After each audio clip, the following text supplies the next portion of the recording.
Good morning. Today is one more joyful Saturday और आज एक और कहानी लेकर आई हूँ, आम का बंटवारा। ये मीना के जो कार्टून हैं, ये जब हम छोटे छोटे थे ना तब से ही टीवी में आ रहे थे। मैंने सोचा क्यों ना आज इसकी कहानी सुनाई जाए, तो आज सुना रही हूँ आम का बंटवारा।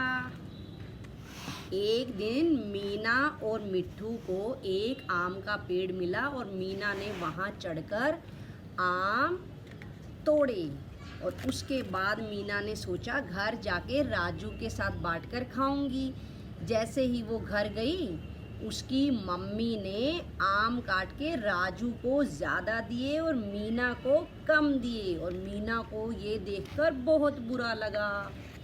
उसके बाद जब ऐसे ही रात को जब सब खाना खाने लगे, तो मीना ने क्या देखा कि राजू की प्लेट में ज़्यादा खाना डाला, उसकी में एक अंडा भी था और मीना की प्लेट में खाना कम था और अंडा भी नहीं था।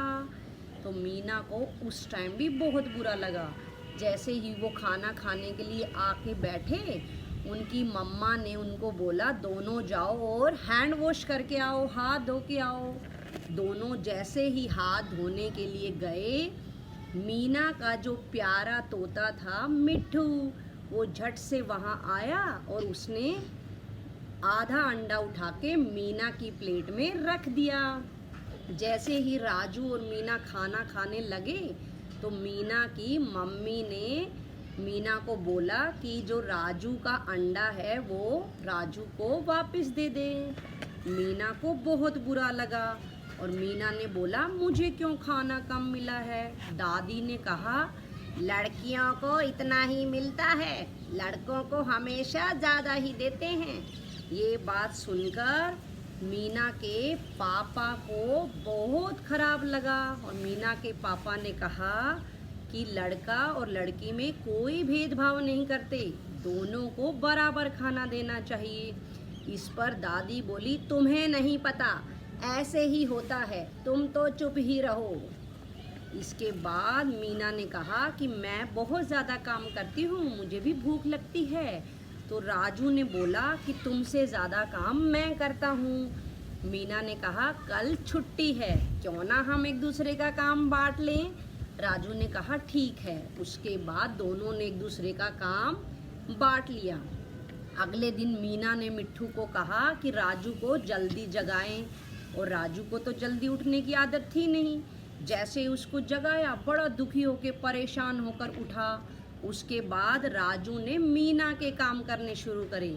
सबसे पहले राजू ने चूल्हे में आग जलाई, उसके बाद राजू ने बाहर सफाई करी झाड़ू से, उसके बाद मुर्गियों को दाना डाला।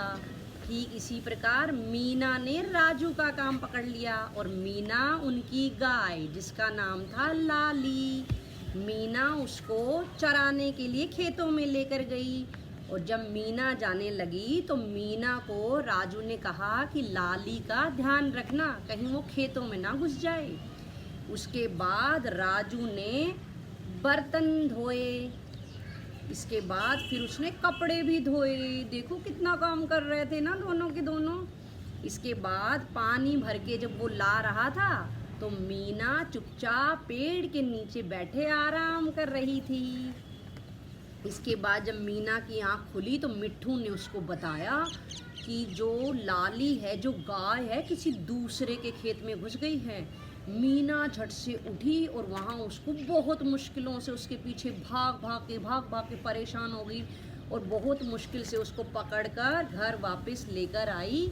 उस टाइम मीना ने क्या देखा कि मीना का भाई मीना की छोटी बहन को खिला रहा था गोदी में। जैसे ही वहाँ पर आए तो दादी ने क्या देखा कि राजू सारा दिन काम करके बहुत थका हुआ था, उसका बहुत बुरा हाल था। और दादी को समझ आया कि राजू आज इतना थका हुआ है, यानी कि मीना हर रोज़ कितना ज़्यादा काम करती है।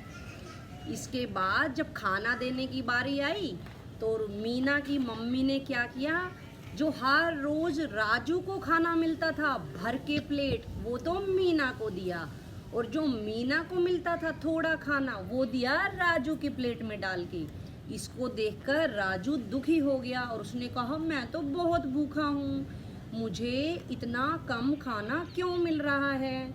मीना ने कहा तुमने मेरा काम किया है तो खाना भी मेरा मिलेगा, मैंने तुम्हारा काम किया है तो खाना भी मुझे तुम्हारा ही मिलेगा। इसको देखकर राजू बहुत दुखी हो जाता है और बोलता है इतना काम करके भी इतना थोड़ा सा खाना और पूरे दिन से थका हुआ हूँ।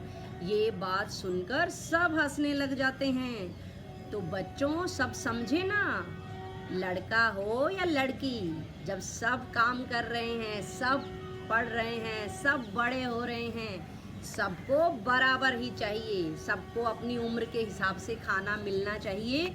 ऐसा नहीं होना चाहिए कि लड़का है तो ज़्यादा खाना दो, लड़की है तो कम खाना दो। अपने घर से ही हमें ये शुरुआत करनी पड़ेगी, लड़का और लड़की को एक बराबर, एक समान समझकर। तभी जो हम नारा बोलते हैं बेटी बचाओ और बेटी पढ़ाओ, तभी वो पूरा होगा, नहीं तो सिर्फ वो नारा किताबों में ही रह जाएगा। तो इस तरह से अगले दिन जब दोनों स्कूल गए तो राजू ने पेड़ पे चढ़ के एक अमरूद तोड़ा और उसके बाद दोनों भाई बहन ने बांटकर आधा आधा खाया।